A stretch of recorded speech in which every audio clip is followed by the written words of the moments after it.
What is up, everybody? It is Alex from Heavy New York, calling from the Alto again, and this time we are here with Rich of Remener. It is great to be able to talk with you. Thanks for coming on the show today. What's up, man? Thanks for having me. Anytime, man. Anytime. Before we get into everything 5 long years related to the new record, which is absolutely kick-ass, by the way, I just want to Thanks. add a little side note that you guys are probably officially the hardest band to Google, because every time I Googled Remener, it's always, or like looking you guys on Apple Music or any of the streaming platforms, it always says, Yeah. did you mean remember? Did you mean remember? So I just wanted to Yeah. add that little note into the interview. You know what's really funny? So we actually came across the name because I mistyped something into Google to begin with. I Oh. typed like ramen near me, but I did it as like one word. And it came up like, oh, did you mean ramener? It's like a French word. And I was like what? And it means to bring back, to turn up. I was like, fellas, I think we just found the name. That's how a band name should start. Those are the best band name stories. Like, how many times do people Yeah. just say, "Oh, make something up," or like just take two words together? That's a very organic way. You were googling ramen spots near you, and that's how you came up with the name. Make sure you tell that to Yeah. every journalist that you speak to on this press Yeah, day. I will. I will. Yeah, that is the best word. But you heard it here first. But it's so awesome to have you here with this album, 5 long years. First off, with the meaning of the record name, did it take 5 long years to make this? Is that where it sort of came to be, or was there a significance to the meaning of that name? Yeah, so I've been writing music for I think a pretty long time, and most of these songs were written in the span of like 5 years till now. I just kind of haven't put them out. I was kind of waiting to find the right people, you know what I mean? And like once Mike joined, once he decided to sing, it was just like, let's just let it all out, dude. Like I've been writing this stuff for 5 long years. Let's just get it out. And so, being that you were sitting on some of these songs for a while, is what we're hearing Yeah. on this like how these songs were originally written and originally structured, or did they change a lot over a span of time? So for the most part, the structure is pretty solid to what it was, but Mike is very good at adding melodies and kind of he's a guitarist too, so we like to kind of see what can fit where and stuff like that. So there's a lot of stuff where we tweaked a tiny bit to make sure that it sounded perfect, which all the guys in the band definitely like. I owe them so much because they really put a bow around everything. And in what way did they have different inspirations than you, or how did they make it all So come? just like little ideas or like what we could do with vocal melodies or just like our bassist Ricardo, like he always like if we thought like, oh, the song was a little like flat at some parts, he would always throw in a bass line and like everything would just come full circle. It was like, oh, it all makes sense now. Like that was what we were missing. Yeah, despite all the jokes people make about bass players, it's amazing on just how much that they complete every song. It's so funny because Ricardo is like our gentle giant. He's super quiet and it's just like we'll be writing songs and like he'll do one take of like his idea on the riff and it's like the most perfect thing ever. It's just like, okay, like that's the best. So, did the vision of what like these songs would be, or the meaning of them, or anything, did they also change in a way? Was there at all sort of like a vision that you had with originally making this that was altered, or did you kind of stick to your guns throughout it for you? Yeah, so I mean, a lot of it, I kind of went through some like pretty tough times. I had like a lot of addiction problems, drug problems, and I feel like a lot of the lyrics are kind of based on that, like a lot of the pain I was going through. And you know, me and Mike both kind of shared lyrics. Like I'd come up with some good ideas, and Mike would kind of help me fine tune them, and we could put it all together. You know, but yeah, it definitely came from some places of pain and sorrow for sure. And revisiting this material now, because I've noticed that with like a track like Fear or Inner Hands, or a track like Hallowed or something like that, it seemed like there was a lot of essence. I don't like using the term negativity because it means that like it's like, oh, it has bad energy, but like Yeah. there was clearly a lot of negative sources of inspiration that fueled this. Does it have that same emotion when you first wrote it to now? Yeah, I mean, it definitely, I almost feel it more now because I'm not a great singer. I used to try and sing them before we got Mike, and I was just kind of like, you know, it's okay. And Mike being able to like really convey the emotion in the lyrics for me is what really makes the songs. Yeah. Because in the end, a band consists of people with different experiences. So, Yeah.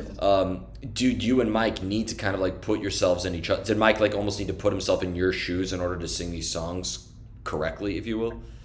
Yeah, I mean, so when we were in the studio, I was always trying to like tell him like, dude, be as emotional as you can, blah blah blah, and like he knocked it out of the park every time. You know, he's a great singer and he's very good at conveying emotion and creating these very catchy melodies and hooks and stuff like that. I know it's cliche to ask like what your inspirations are, but when I listen to like the songs that are on this album, I see like a lot of different time periods fluctuating through rock. So who were Yeah. sort of like your main inspirations, not just as a guitar player that made you pick up and start writing riffs, but even like as a songwriter, because guitar playing and songwriting are almost separate arts altogether. Yeah. So it's funny you say that. So if someone on TikTok said we're like a mix of like dad rock and emo, which I think is like where I definitely draw my two biggest inspirations from. Like I say early 2000s metal, like System of a Down, like stuff like that, as well as like some newer stuff where you have like, like the Fry screaming. We try and blend like, at least myself, I know when I'm writing stuff, I always like to kind of pick from like the older stuff that I feel like is just super cool, super catchy, super heavy, and the newer stuff which is very just like fierce and just super, super poignant. Define dad rock. It's a good question. I guess dad rock is like it's corny, but it's not corny. It's like stuff that's almost like you really enjoy listening to, and it's almost like you're afraid to admit you like it. It's like when Nickelback was like really big, and you were kind of like, "Oh, they're okay," but like Nickelback's pretty good. Yeah, yeah. Anybody like first off, I don't care how many subscribers I lose on this channel, but like for saying that, but like Nickelback writes good fucking songs, and you They know do. what? Like I don't mean to sound like Gene Simmons and be like good stuff is defined by the masses, but Yeah. I mean the stadiums that they sell out don't fucking lie. So I doubt Nickelback is paying those people to be there. So No, I doubt it. yeah, so and dad rock. I mean, like, I feel like every band that has been labeled as dad rock Yeah. didn't start off as dad rock. People call it disturbed dad rock, but like when you Yeah. listen to those first like 4 records, I mean, it's anything but dad rock in my eyes, you know. Yeah. No, I totally get that, man. I feel like I almost embrace the term dad rock because I like so much of that like cheesy kind of metal. You know what I mean? But that's just me. Yeah. Well, I mean, so from like a industry standpoint, if I like had to put a label on your music, I would call it octane rock because it really does have it is the stuff like it's not like a classic rock sound. It doesn't sound like you're following the trends of Greta Van Fleet or Dirty Honey or Yeah.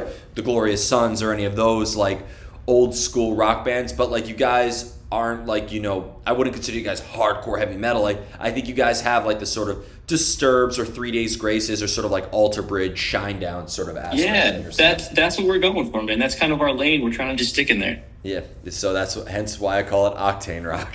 I like it, man. I like it. But in terms of how did like expressing yourself and your own trials and tribulations, how did it sort of manifest into this style that you create? Like, why did you feel like you wanted to express it in this way and not in another form? Yeah, I mean, I've always been playing instruments. Like guitar has been a really, really big part of my life. And I feel like whenever I was going through stuff, I kind of just tried to write down how I felt, and I always tried to write music. And it took a couple of years to like really understand how to do it. Cause like when you're really young and you're trying to write stuff, like you don't know what the heck you're doing. You're just writing words together and you're just like, yeah, it makes sense. But now it's more of I'm trying to put the pieces of a puzzle together and cultivate a story while doing so.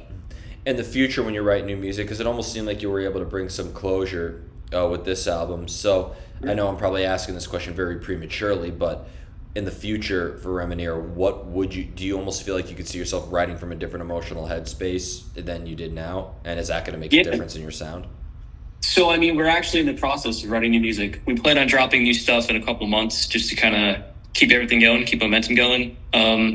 It's going to be new stuff as far as emotions go, but there's going to be some things that kind of reflect on the older stuff too, but there's definitely some stuff that reflect on happier times for sure, more good stuff. But for the most part, I feel like I'm very good at writing darker stuff. I love reading horror stuff and just like anything dark I really like. So I do kind of like to tap into that. But for sure, I feel like from an emotion standpoint, we're leaning more towards happier, but we're still relying on the darker stuff. Yeah. I mean, I've always wondered if like when darkness is the fuel to your fire in a way, if there is sort of a way of treading carefully, because there are bands that have almost kind of like lost themselves in their own personal, like become victimized by their own product, as I call it. Yeah.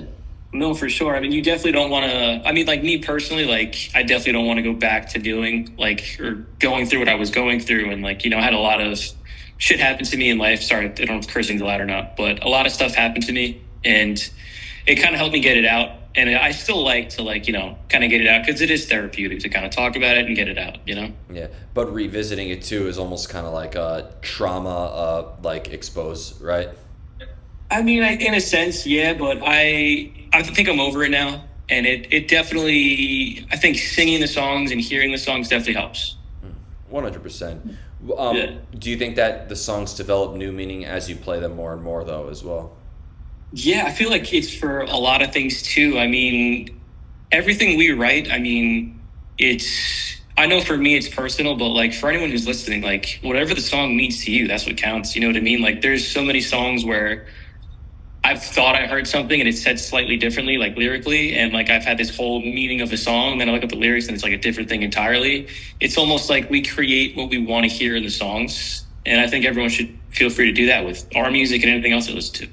Yeah, I mean, creating what you want is always important. At the same time, though, there is Yeah. always. I feel like sometimes we as artists think that we have control over our own creative process, but the world around us changes so much that it almost seems like you may not have much control as you think.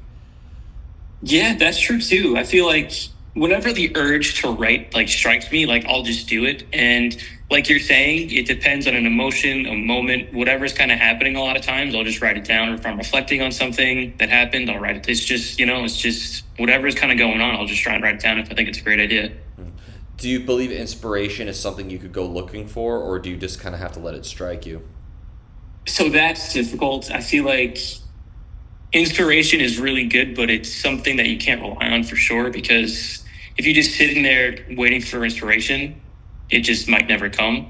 So you have to kind of it's almost like doing work in a sense. If you want to like seriously start writing songs, it's like write some stuff down, fine tune it. At some point you'll definitely hit the jackpot, but when inspiration does strike and like you have a hot hand or like you're writing stuff and it's just like on guitar, everything's just flowing.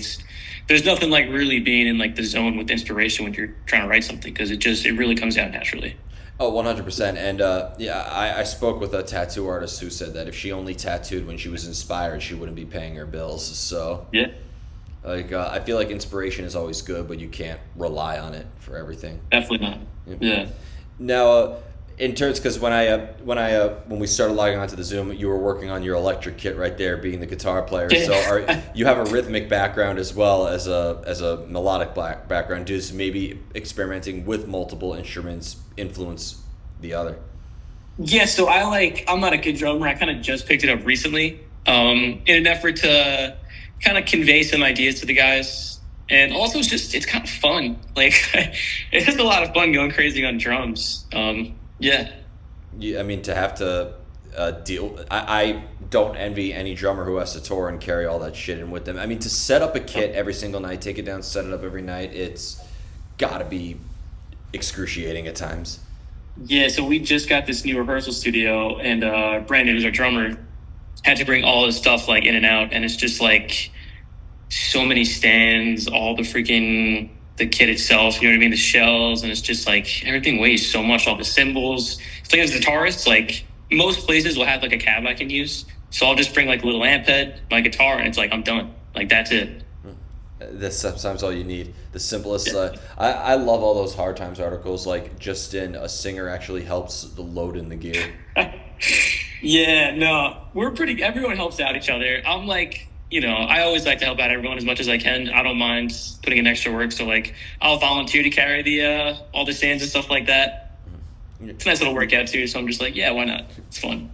And the final question I wanted to ask you, I never really asked this before. Yeah. Maybe you could be the crash test dummy for it. Sure. But it is on the topic of rock music because I think that your songs are phenomenal. I think good songs are good songs, and I think that's most important. Now, I see a lot of rock bands that are quote unquote trying to bring back the rock, right? Be old school and stuff. Part of me wonders though if that almost goes against what rock was always about. When like it's good to be inspired by your heroes, but emulating them almost seems like it's ripping it off and kind of going against the individuality that rock stood for. So I'm just curious, what is your take on the world of rock right now? Do you think that maybe it has, in a way, sometimes become what it was always against, or no?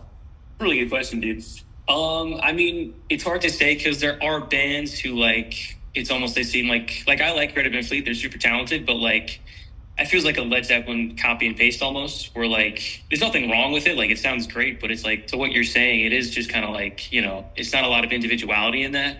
But then you have bands like Polyphia, who I love, where it's like Tim Henson's like a prodigy on guitar, and it's like all the stuff they're making. I feel like is so crazy. Like them animals as leaders, I feel like for like rock and like metal, they're doing stuff that is only going to push everyone to become better guitarists, to do crazier stuff. You know what I mean? So I feel like there's definitely both worlds where people are leaning on the older stuff and kind of making it their own, doing their own thing with it. But there's also new stuff out there that's just like, whoa, like mind blowing. Yeah. Well, you mentioned animals as leaders in Polyphia. Now, Yeah. I've seen animals as leaders. I've seen Chan. I've seen Polyphia. I've seen Yeah. Panini. I've seen Jason Richardson. I've seen all of those guys. Intervals. All of those bands. All amazing live. But you cannot play me a song by one and expect me to recognize, oh, is that Aaron from Intervals or is that Tosin from Animals as Leaders?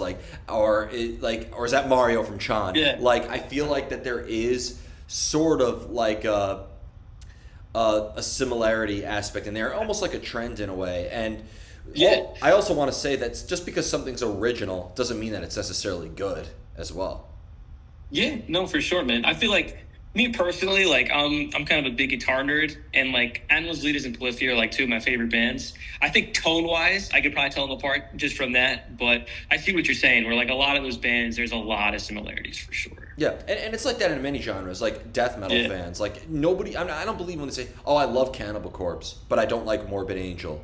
Oh, I love Deathcore. Yeah. I love Whitechapel, but I don't like Suicide Silence. Like I never understood how one could be so selective in No, ways. okay. Yeah, like at least with like Led Zeppelin and AC/DC, there's enough distinct differences where you could like one or not the other. But Yeah. I never understood. I think there is. I think a lot of the pickiness is just for show sometimes.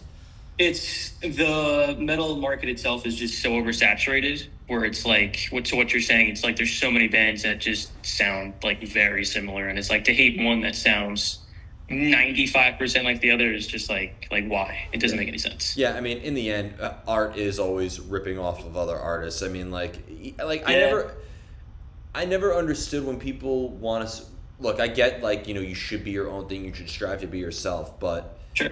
it's not like Greta Van Fleet is taking Stairway to Heaven and all of these Led Zeppelin songs No, and definitely not. rehashing it or being a Led Zeppelin cover band. They sound like Led Zeppelin. I mean, there's no doubt about it, but they are their Yeah. own songs. So 100%. yeah, and I could definitely see a lot of music, Chris, and I don't mean it as like a dig or anything, but like I could definitely compare the Remener to a lot of bands, and a lot of great bands. No, 'cause- that's yeah, dude. We have like someone said we sounded like Toad or System of a Down, Tool, Toadies, and we were like, that's the highest of compliments. Like that's awesome. yeah. I compared it a lot to like '90s alternative rock meets like Yeah. octane rock, as I said.